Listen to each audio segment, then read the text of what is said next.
1. Critical FortiWeb SQL injection flaw.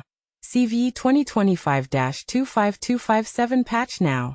3. Fortinet FortiWeb RCE exploit. Public exploits and patching tips. 1. Critical FortiWeb SQL injection flaw. CVE 2025-25257 patch now.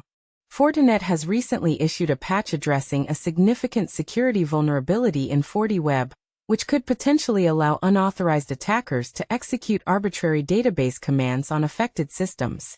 This critical flaw, identified as CVE 2025-25257, has been assigned a high CVSS score of 9.6 out of 10, indicating its severity.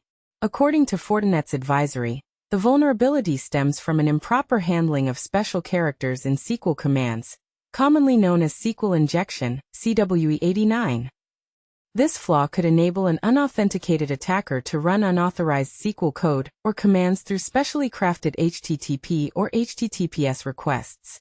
The affected versions of FortiWeb include *FortiWeb 7.6.0 to 7.6.3.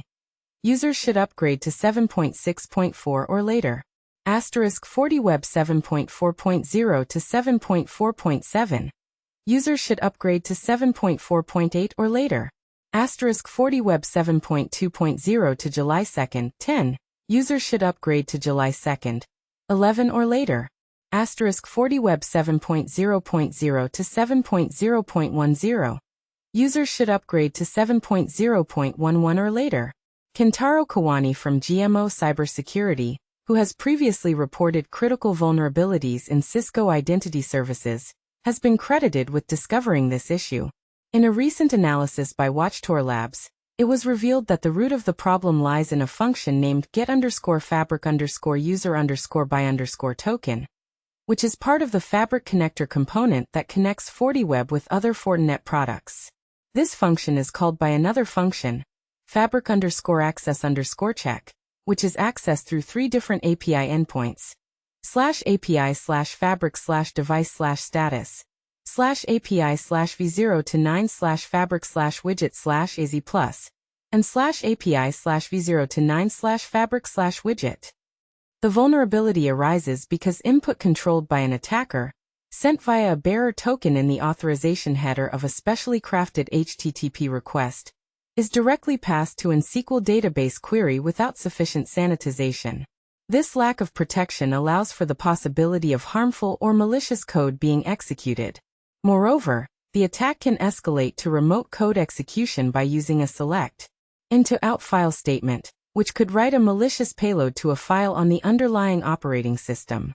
This is particularly concerning as the query is executed with the privileges of the MySQL user, allowing for further exploitation through Python. Security researcher Sina Kerka noted that the updated function now utilizes prepared statements instead of the previous format string query, which is a positive step towards preventing straightforward SQL injection attacks. As a temporary measure until the patches are fully implemented, users are advised to disable the HTTP/HTTPS administrative interface to reduce exposure. Given the history of vulnerabilities in Fortinet devices being exploited by malicious actors, it is crucial for users to promptly update to the latest version to minimize potential risks. What do you think about the effectiveness of these patches? Are they enough to protect against future vulnerabilities? Share your thoughts in the comments. 3. Fortinet FortiWeb RCE exploit, public exploits and patching tips. Recent reports indicate a troubling trend. Numerous Fortinet FortiWeb instances have been compromised, likely due to public exploits targeting a recently patched remote code execution (RCE) vulnerability identified as CVE-2025-25257. This alarming situation was highlighted by the Shadow Server Foundation, a threat monitoring organization, which detected 85 infections on July 14 and 77 the following day.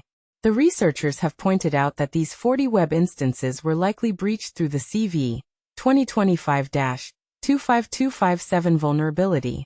This specific flaw is a critical pre-authenticated RCE that can be exploited via SQL injection, SQL, and affects several versions of FortiWeb, including 7.6.0 to 7.6.3, 7.4.0 to 7.4.7, and 7.0.0 to 7.0.10. Fortinet took action by releasing patches on July 8, 2025, and strongly advised users to upgrade to FortiWeb versions 7.6.4, 7.4.8, July 2, 11 or 7.0.11 and later. Fortinet elaborated on the issue, stating that the vulnerability arises from an improper handling of special elements in SQL commands, which could allow an unauthenticated attacker to execute unauthorized SQL code through specially crafted HTTP or HTTPS requests. On July 11, cybersecurity firm watchTowr, along with one of the Flaw's co-discoverers, known as faulty*PTRR, made the exploits public. These exploits showcase techniques for deploying web shells or establishing reverse shells on endpoints that had not yet been patched. The exploitation process involves executing SQL through crafted authorization headers in HTTP requests directed at /API/fabric/device/status, which then writes a malicious.pth file into Python's site packages. Subsequently, a legitimate FortiWeb CGI script located at /CGI bin/mldraw.py is accessed remotely, triggering the execution of the code contained in the malicious.pth file, thereby achieving remote code execution on the affected device. Initially, there was no indication of active exploitation occurring in the wild.